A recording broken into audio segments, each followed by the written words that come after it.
Interesting ಮಾಹಿತಿ ಇದು. ಹೇಗ್ ಭೇಟಿ ಆಗ್ತಾರೆ ಅನ್ನುವಂತಹ ಪ್ರಶ್ನೆಗೆ ಜನವರಿ 10 ಇಬ್ರು ಕೂಡ ಮುಖಾಮುಖಿ ಆಗ್ತಾರೆ. ಹೇಗಂದ್ರೆ ರೇಣುಕಾ ಸ್ವಾಮಿ ಕೊಲೆ ಆರೋಪಿಗಳ ಮುಖಾಮುಖಿ ಆಗುತ್ತೆ ಅವತ್ತು. ಜನವರಿ 10ರಂದು ಕೋರ್ಟ್ಗೆ ಹಾಜರಾಗಲೇಬೇಕು ಡಿ ಗ್ಯಾಂಗ್. 57ನೇ ಸಿಸಿಎಚ್ ನ್ಯಾಯಾಧೀಶರ ಎದುರು ಎಲ್ಲ ಆರೋಪಿಗಳು ಹಾಜರಾಗ್ತಾರೆ.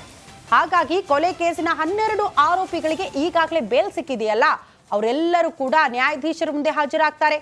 ಜನವರಿ 10ರಂದು ಉಳಿದ 5 ಆರೋಪಿಗಳಿಗೂ ಕೂಡ ಬೇಲ್ ಸಿಗೋ ಸಾಧ್ಯತೆ ಇದೆ.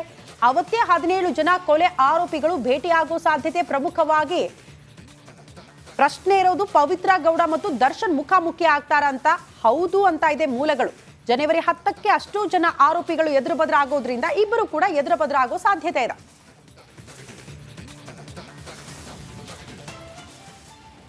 ಎರಡ್ 2024ರ ವರ್ಷಾಂತ್ಯಕ್ಕೆ ಸಾರಥಿಗೆ ಬಿಗ್ ಶಾಕ್ ಎದುರಾಗಿದೆ. ಸಂಕಷ್ಟದಲ್ಲೇ ಹೊಸ ವರ್ಷ ಸ್ವಾಗತ ಮಾಡ್ಕೊಳ್ತಾರ ದರ್ಶನ್ ಅನ್ನೋದು ಪ್ರಶ್ನೆ ಆಗ್ತಾ ಇದೆ. ಕೊಲೆ ಆರೋಪಿಗೆ ಸರ್ಕಾರದಿಂದಲೇ ಸಂಕಷ್ಟ ಎದುರಾಯ್ತಾ? ಕಾಟೇರನಿಗೆ ಕಾದಿರುವ ಆ ಕಂಟಕವಾದ್ರೂ ಏನು? ರಿಪಬ್ಲಿಕನದಲ್ಲಿ ಡಿ ಎಕ್ಸ್ಕ್ಲೂಸಿವ್ ಸ್ಟೋರಿ. ಹೊಸ ವರ್ಷ ಕೆಲ ದಿನಗಳಷ್ಟೇ ಬಾಕಿ ಇದೆ. ಎಲ್ಲರೂ ಸಂಭ್ರಮದಿಂದ ಹೊಸ ವರ್ಷ ಬರ್ಮಾಡ್ಕೊಳ್ಳುವ ಹೊತ್ತಲ್ಲೇ ದರ್ಶನ್ ಅವರಿಗೆ ಹೊಸ ವರ್ಷವನ್ನ ಹೇಗ್ ಬರ್ಮಾಡ್ಕೊಳ್ಬೇಕು ಅನ್ನುವಂಥ ಟೆನ್ಷನ್ ಶುರು ಆಗ್ಬಿಟ್ಟಿದೆ. ಕಾರಣ ಸರ್ಕಾರ ಆಲ್ರೆಡಿ ಶಾಕ್ ಕೊಟ್ಟಾಗಿದೆ. ಆ ಶಾಕ್ ಏನು?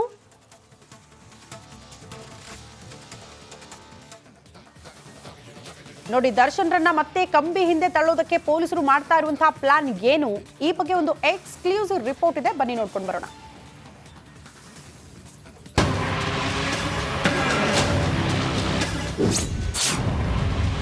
ವರ್ಷಾಂತ್ಯಕ್ಕೆ ಡಿ ಬಾಸ್ಗೆ ಬಿಗ್ ಶಾಕ್.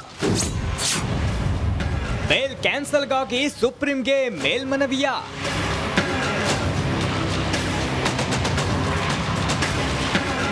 ಪರಪ್ಪನಾಗ್ರಹಾರ ಜೈಲಿನಲ್ಲಿ ರಾಜಾತಿಥ್ಯದ ಸೇವೆ ಆಯಿತು.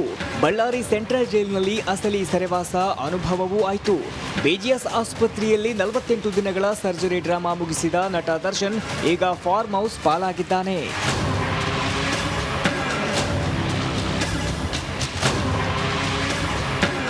ಮೊದಲು ಮೆಡಿಕಲ್ ಬೇಲ್, ಬಳಿಕ ರೆಗ್ಯುಲರ್ ಬೇಲ್ ಸಿಗ್ತಿದ್ದಂತೆ ದಚ್ಚು ಫ್ಯಾನ್ಸ್ ಫುಲ್ ಜೋಶ್ನಲ್ಲಿದ್ರು. ನಮ್ಮ ಬಾಸ್ ಮತ್ತೆ ಜೈಲ್ಗೆ ಹೋಗೋದೇ ಇಲ್ಲ ಅನ್ನೋ ಹುರುಪಿನಲ್ಲಿದ್ದಾರೆ.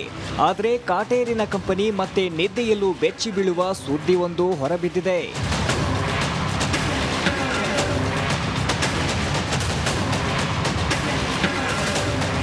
ಹೌದು, ದರ್ಶನ್ಗೆ ವರ್ಷಾಂತ್ಯದಲ್ಲಿ ಶಾಕ್ ನೀಡಲು ರಾಜ್ಯ ಗೃಹ ಇಲಾಖೆ ಮುಂದಾಗಿದೆ.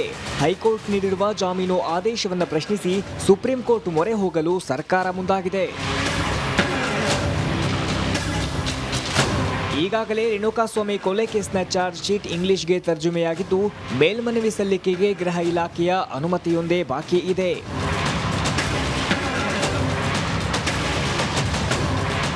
ಇನ್ನು ಬೆಂಗಳೂರು ಪೊಲೀಸ್ ಆಯುಕ್ತರು ಸಹ ಮೇಲ್ಮನವಿಯ ಸುಳಿವು ನೀಡಿದ್ದಾರೆ.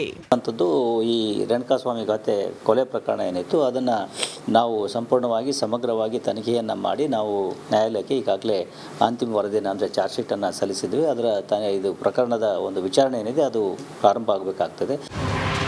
ದರ್ಶನ್ ಬೇಲ್ ರದ್ದು ಕೋರಿ ಮೇಲ್ಮನವಿ ಸಲ್ಲಿಸಲು ತಾಳಮೇಳವೆಲ್ಲ ಒಂದಾಗಿದೆ. ಅಧಿವೇಶನ ಮುಗಿಸಿ ಗೃಹ ಇಲಾಖೆಯ ಅಧಿಕಾರಿಗಳು ಬೆಂಗಳೂರು ತಲುಪಿದ್ದಾರೆ. ಈ ವರ್ಷಾಂತ್ಯಕ್ಕೆ ಸಾರಥಿಗೆ ಬಿಗ್ ಶಾಕ್ ಪಕ್ಕಾ ಎನ್ನಲಾಗ್ತಿದೆ. Nagaraj, crime bureau, republic Kannada.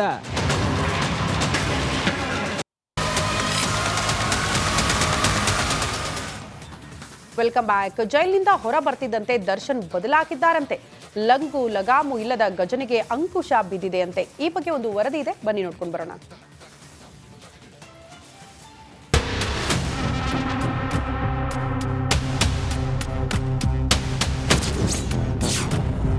ಕಾಟೇರನನ್ನ ಕಟ್ಟಿ ಹಾಕಿದ್ಲ ವಿಜಯಲಕ್ಷ್ಮಿ.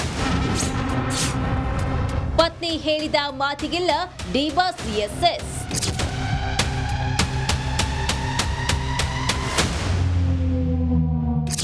ತಿಂಗಳ ಸೆರೆಮನೆ ವಾಸ ದರ್ಶನ್ರನ್ನ ಬದಲಾಯಿಸಿದಂತಿದೆ. ಕಂಬಿ ಹಿಂದೆ ಕಳೆದ ಪ್ರತಿ ಕ್ಷಣವೂ ಕಾಟೇರನನ್ನ ಸತ್ವ ಪರೀಕ್ಷೆಗೆ ದೂಡಿದೆ. ಇಲ್ಲಿ ನನ್ನವರು ಯಾರು, ಅವಕಾಶವಾದಿಗಳು ಯಾರು ಅನ್ನೋ ಸತ್ಯದ ಅರಿವಾದಂತಿದೆ. ಈ ಕಾರಣಕ್ಕಾಗಿಯೇ ಸಾರಥಿ ಪತ್ನಿಯ ಪರವಾಲಂಬಿಯಾದಂತಿದೆ.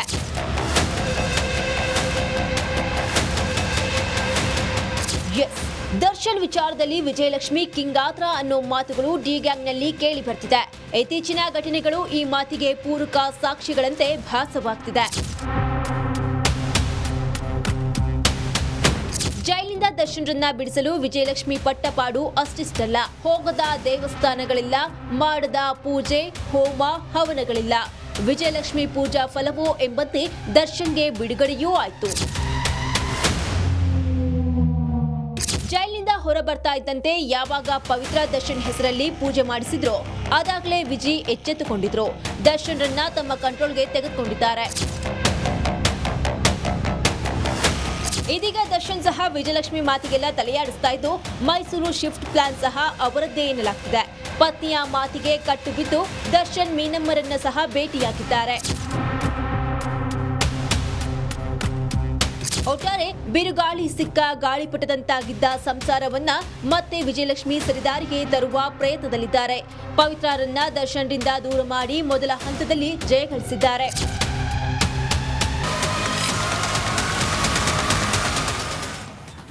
Welcome back. ಜೈಲಿನಿಂದ ಹೊರ ಬರ್ತಿದ್ದಂತೆ ದರ್ಶನ್ ಬದಲಾಗಿದ್ದಾರಂತೆ. ಲಂಗು ಲಗಾಮು ಇಲ್ಲದ ಗಜನಿಗೆ ಅಂಕುಶ ಬಿದ್ದಿದೆಯಂತೆ. ಈ ಬಗ್ಗೆ ಒಂದು ವರದಿ ಇದೆ, ಬನ್ನಿ ನೋಡ್ಕೊಂಡು ಬರೋಣ.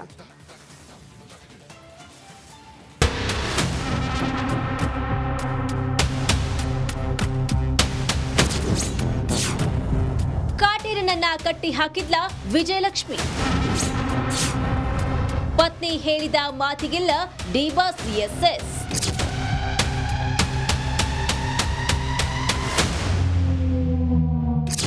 ತಿಂಗಳ ಸೆರೆಮನೆ ವಾಸ ದರ್ಶನ್ರನ್ನ ಬದಲಾಯಿಸಿದಂತಿದೆ.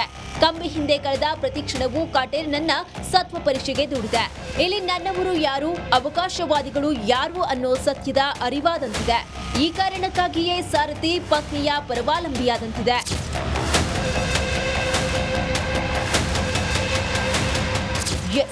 ದರ್ಶನ್ ವಿಚಾರದಲ್ಲಿ ವಿಜಯಲಕ್ಷ್ಮಿ ಕಿಂಗಾತ್ರ ಅನ್ನೋ ಮಾತುಗಳು ಡಿ ಗ್ಯಾಂಗ್ನಲ್ಲಿ ಕೇಳಿ ಬರ್ತಿದೆ. ಇತ್ತೀಚಿನ ಘಟನೆಗಳು ಈ ಮಾತಿಗೆ ಪೂರಕ ಸಾಕ್ಷಿಗಳಂತೆ ಭಾಸವಾಗ್ತಿದೆ. ಜೈಲಿನಿಂದ ದರ್ಶನ್ರನ್ನ ಬಿಡಿಸಲು ವಿಜಯಲಕ್ಷ್ಮಿ ಪಟ್ಟಪಾಡು ಅಷ್ಟಿಷ್ಟಲ್ಲ. ಹೋಗದ ದೇವಸ್ಥಾನಗಳಿಲ್ಲ, ಮಾಡದ ಪೂಜೆ, ಹೋಮ, ಹವನಗಳಿಲ್ಲ. ವಿಜಯಲಕ್ಷ್ಮಿ ಪೂಜಾ ಫಲವೋ ಎಂಬಂತೆ ದರ್ಶನ್ಗೆ ಬಿಡುಗಡೆಯೂ ಆಯ್ತು. ಜೈಲಿನಿಂದ ಹೊರ ಬರ್ತಾ ಇದ್ದಂತೆ ಯಾವಾಗ ಪವಿತ್ರ ದರ್ಶನ್ ಹೆಸರಲ್ಲಿ ಪೂಜೆ ಮಾಡಿಸಿದ್ರೋ ಅದಾಗಲೇ ವಿಜಿ ಎಚ್ಚೆತ್ತುಕೊಂಡಿದ್ರು. ದರ್ಶನ್ರನ್ನ ತಮ್ಮ ಕಂಟ್ರೋಲ್ಗೆ ತೆಗೆದುಕೊಂಡಿದ್ದಾರೆ. ಇದೀಗ ದರ್ಶನ್ ಸಹ ವಿಜಯಲಕ್ಷ್ಮಿ ಮಾತಿಗೆಲ್ಲ ತಲೆಯಾಡಿಸ್ತಾ ಇದ್ದು, ಮೈಸೂರು ಶಿಫ್ಟ್ ಪ್ಲಾನ್ ಸಹ ಅವರದ್ದೇ ಎನ್ನಲಾಗ್ತಿದೆ. ಪತ್ನಿಯ ಮಾತಿಗೆ ಕಟ್ಟು ಬಿದ್ದು ದರ್ಶನ್ ಮೀನಮ್ಮರನ್ನ ಸಹ ಭೇಟಿಯಾಗಿದ್ದಾರೆ. ಒಟ್ಟಾರೆ ಬಿರುಗಾಳಿ ಸಿಕ್ಕ ಗಾಳಿಪಟದಂತಾಗಿದ್ದ ಸಂಸಾರ